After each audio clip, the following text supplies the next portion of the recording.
take you to the Rajya Sabha right now. The Home Minister Amit Shah will be making an intervention in Rajya Sabha on the ongoing debate on Operation Sindoor. मैंने माननीय गृह मंत्री जी को बुलाया बोलने के लिए। Please Pramod ji एक मिनट, पॉइंट ऑफ ऑर्डर क्या है आपको बताएं। लेट देम स्पीक, बोलिए पॉइंट ऑफ ऑर्डर क्या है। माननीय गृह मंत्री जी बोले, उनको पूरा अधिकार है आर्टिकल 75 में बोलने का। तिवारी जी बहिष्कार करने का तय कर आए हो क्या? मैं उस पर कहीं कोई आपत्ति नहीं कर रहा। रूल क्या है? रूल एक सदन में प्रधानमंत्री ये सामूहिक जिम्मेदारी है, सरकार की सामूहिक जिम्मेदारी है। माननीय गृह मंत्री जी जवाब देंगे। नो प्लीज, माननीय गृह मंत्री जी आप बोले। सही नहीं है, please go back to your seats, go back to your seats. Sushmita ji please go back to your seats, go back to your seats please. माननीय गृह मंत्री जी बोले। सभापति महोदय, सिर्फ माननीय गृह मंत्री जी की बात हो जाएगी। आपका आचरण असंसदीय है। में पाकिस्तानी आतंकवादियों द्वारा जो नृशंस हमला हुआ और उसके जवाब में भारत सरकार ने और भारत की सेनाओं ने जो मजबूत जवाब पाकिस्तान के आतंकवादी ग्रुप्स को और पाकिस्तान को स्वयं को दिया, ऑपरेशन सिंदूर के माध्यम से, उसका पर सदन में चर्चा पर मैं हिस्सा लेने के लिए खड़ा हूं।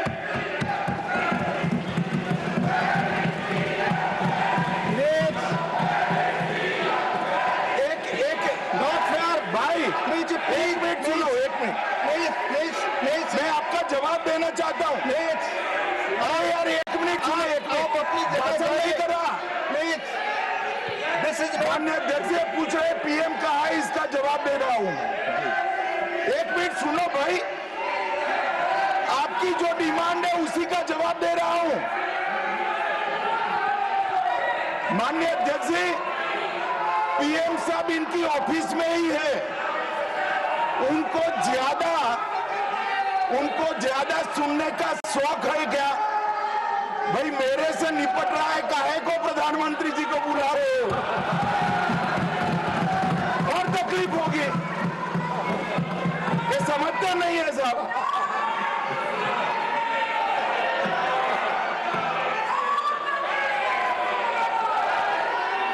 माननीय सभापति जी, सबसे पहले पहलगांव हमले में हमारे देश के जो निर्दोष नागरिकों को धर्म पूछकर, चुन कर उनके परिवार के सामने मारा गया। मैं उन सभी दिवंगत नागरिकों के परिवार के साथ मेरी संवेदना व्यक्त करता हूं।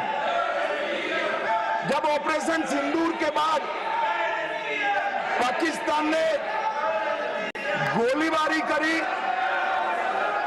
वो गोलीबारी में कुछ नागरिक हताहत हुए। वो नागरिकों के परिवारजनों के प्रति भी मैं गहरी संवेदना व्यक्त करना चाहता हूं। माननीय अध्यक्ष जी, ऑपरेशन सिंदूर, ऑपरेशन महादेव, ये दोनों के लिए जिन सुरक्षा बलों ने भारत का सम्मान बढ़ाया है, वो सभी को मैं हृदय पूर्वक बहुत साधुवाद देना चाहता हूं। मैं सम्माननीय प्रधानमंत्री जी को भी बहुत अभिनंदन करना चाहता हूं कि इन्होंने देश की 140 करोड़ की जनता की जो इच्छा थी, उसका प्रतिघोष करते हुए सटीक जवाब देने की दृढ़ राजनीतिक इच्छा शक्ति बताई। इसके लिए मैं सम्माननीय प्रधानमंत्री जी को भी अभिनंदन करना चाहता हूं। मान्यवर मान्यवर, सबसे पहले मैं ऑपरेशन महादेव के बारे में बताना चाहता हूं। मान्यवर, परसों ही प्लीज कश्मीर में प्लीज आपको माननीय नेता प्रतिपक्ष सबने सुना, ये सही आचरण नहीं है आप सबका। Please go back to your seats. No no, माननीय गृह मंत्री जी आप बोले।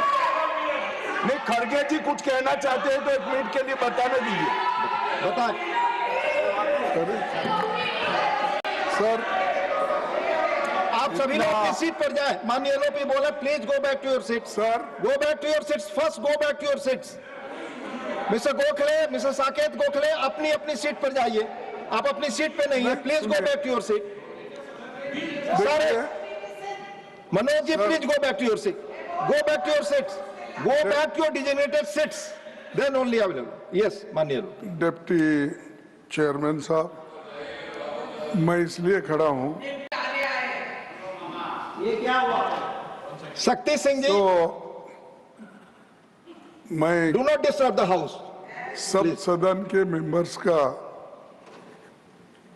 ये पहले से ही डिमांड थी कि 16 घंटे चर्चा होने के बाद हमको इस सदन में प्रधानमंत्री आकर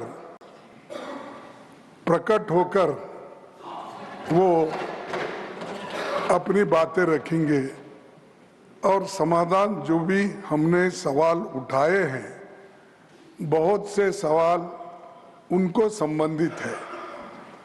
ये नहीं कि आप कैपेबल नहीं है रिप्लाई देने के लिए, ये नहीं कहता मैं। हम आपको निपटाएंगे, तुम हमारे को निपटाओ, हम खेल खेलेंगे। लेकिन जिस प्रधानमंत्री यहाँ रहते हुए भी अगर इस सदन में नहीं आते तो इस सदन का अपमान है। धन्यवाद। नो प्लीज नहीं, ये नहीं हो गया। तो इसीलिए आपकी बात सदन का अपमान करना, सदस्यों का अपमान करना माननीय गृह मंत्री ठीक नहीं है। माननीय गृह मंत्री जी, मैं अभी भाषण नहीं कर रहा हूं।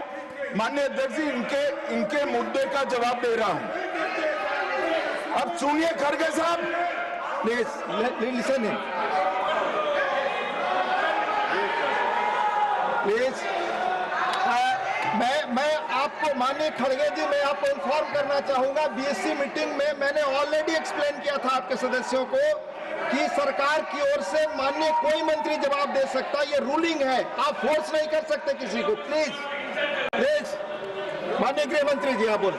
और मान्यवर खड़गे साहब उठा रहे हैं ज्यादातर महत्वपूर्ण मुद्दों पर कांग्रेस पार्टी खड़गे साहब को बोलने नहीं देती है, पीछे से सारे को खड़े करती है और वो ये मुद्दा उठा रहे हैं।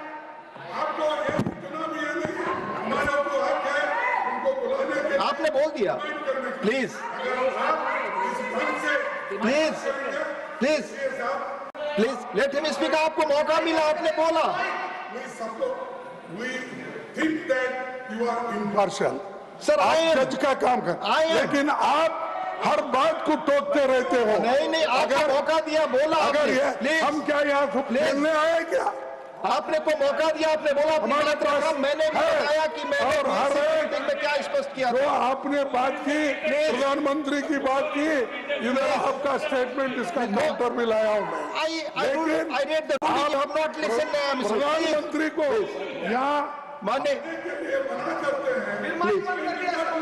प्लीज मान्यवर, इसीलिए ये विपक्ष की मांग और स्टैंड दोनों उचित नहीं है, क्योंकि बिजनेस एडवाइजरी कमेटी में ये निर्णय लिया गया था, चर्चा आप जितनी चाहोगी हो करेंगे, जवाब कौन देगा वो सरकार तय करेगी माननीय प्रधानमंत्री की तरफ।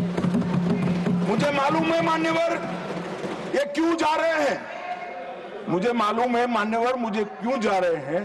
वो इसलिए जा रहे हैं कि इतने सालों तक वोट बैंक प्रोटेक्ट करने के लिए आतंकवाद को रोकने के लिए इन्होंने कुछ नहीं किया। ये डिबेट ये सुनी ही नहीं सकते, ये जवाब है सुनी।